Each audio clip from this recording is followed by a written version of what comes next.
सिंगरौली विकास प्राधिकरण के नवनियुक्त अध्यक्ष वीरेंद्र गोयल ने पदभार ग्रहण करने के बाद मीडिया से चर्चा करते हुए कहा कि भाजपा कार्यकर्ताओं और जनता जनार्दन द्वारा मिला आत्मीय स्वागत उनके लिए अविस्मरणीय है। उन्होंने कहा, उत्साह यात्रा के दौरान कार्यकर्ताओं और आम जनमानस में भारी उत्साह देखने को मिला और जगह जगह फूल मालाओं से स्वागत किया। उन्होंने विशेष रूप से मोरवा शहर में निकाली गई पदयात्रा का उल्लेख करते हुए कहा, बड़ी संख्या में कार्यकर्ताओं और स्थानीय नागरिकों ने उपस्थित होकर आत्मीयता के साथ स्वागत किया। इस दौरान पूरे क्षेत्र में उत्सव जैसा माहौल रहा। वीरेंद्र गोयल ने कहा कि वे सिंगरौली के विकास के लिए नया कीर्तिमान स्थापित करने के उद्देश्य से कार्य करेंगे। खासतौर पर मोरवा क्षेत्र में एनसीएल द्वारा किए जा रहे अधिग्रहण को लेकर उन्होंने चिंता व्यक्त की। उन्होंने कहा, विस्थापित हो रहे परिवारों को किसी प्रकार की कठिनाई का सामना न करना पड़े, इसके लिए ठोस योजना बनाई जाएगी। साथ ही उन्होंने विकास प्राधिकरण अध्यक्ष बनाए जाने पर शीर्ष नेतृत्व के प्रति आभार व्यक्त किया। वीरेंद्र गोयल ने बताया कि शहडोल एवं रीवा में आयोजित प्रशिक्षण कार्यक्रम से लौटने के बाद सिंगरौली के समग्र विकास के लिए नई रणनीति तैयार की जाएगी। उन्होंने कहा, पिछले कार्यकाल के अधूरे विकास कार्यों को प्राथमिकता के आधार पर शीघ्र पूर्ण कराया जाएगा और नए विकास कार्यों पर विशेष ध्यान दिया जाएगा। बहुत दिनों बाद अपने जिलाध्यक्ष के पद से हटने के बाद कार्यकर्ताओं की इच्छा थी और वास्तव में ऐसा लगा कि या प्राधिकरण अध्यक्ष में मैं आने वाले समय में क्या कर पाऊँगा, यह तो समय की बात होगी। लेकिन कार्यकर्ताओं ने जिस तरह से मेरा आत्मीय स्वागत किया, बार बार मना करने के बाद भी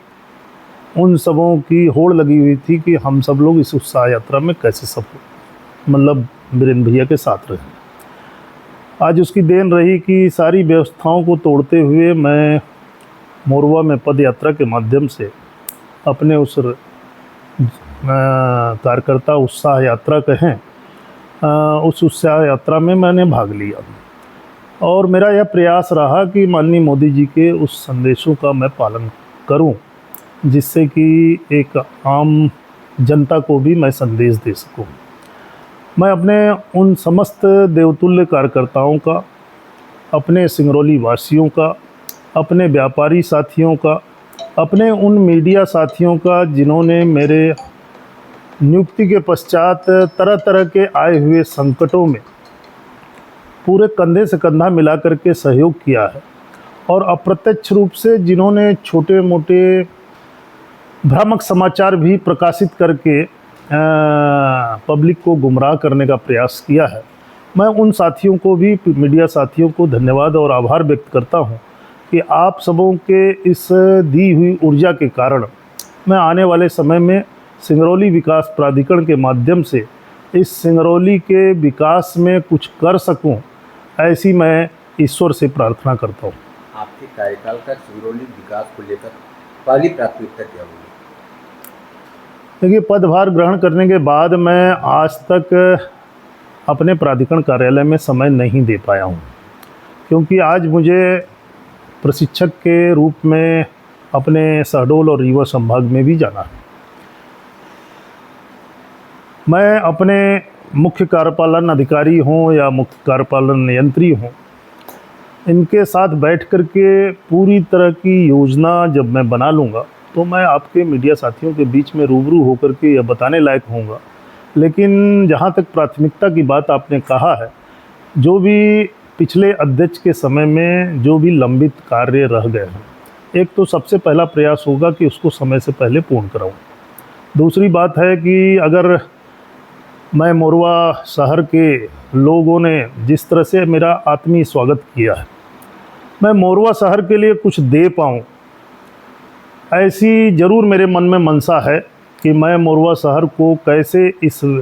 जो विस्थापित परिवार होने जा रहे हैं, जिनको कि एनसीएल प्रबंधन के द्वारा आज तक किसी भी तरह का बसाहट का साधन मुहैया नहीं कराया गया है, उनके बसाहट को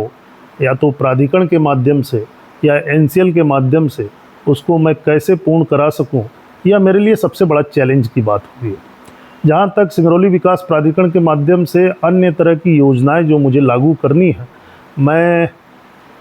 कुछ ही दिनों में इंदौर से इस ऐसा कंसल्टेंट जो कि काफ़ी अच्छा इंदौर विकास प्राधिकरण में भी उसने अपना रोड मैप तैयार किया है, तो वह रोड मैप मैं तैयार करा करके धीरे धीरे उस योजनाओं को क्रियान्वित करने का प्रयास करूंगा। और कुछ दिनों बाद मैं अपने पदभार ग्रहण के दिन भी मैंने मीडिया साथियों को बोला था कि हमें 2-3 महीने का 4 महीने का मौका दें, ताकि मैं सारी योजनाओं को एक सुचारू रूप से उसको संयुक्त करते हुए मैं आप सबों के सामने में रूबरू होकर के बता सकूं कि मेरी आने वाले समय में क्या क्या योजनाएं हम उसको लागू करने जाएंगे।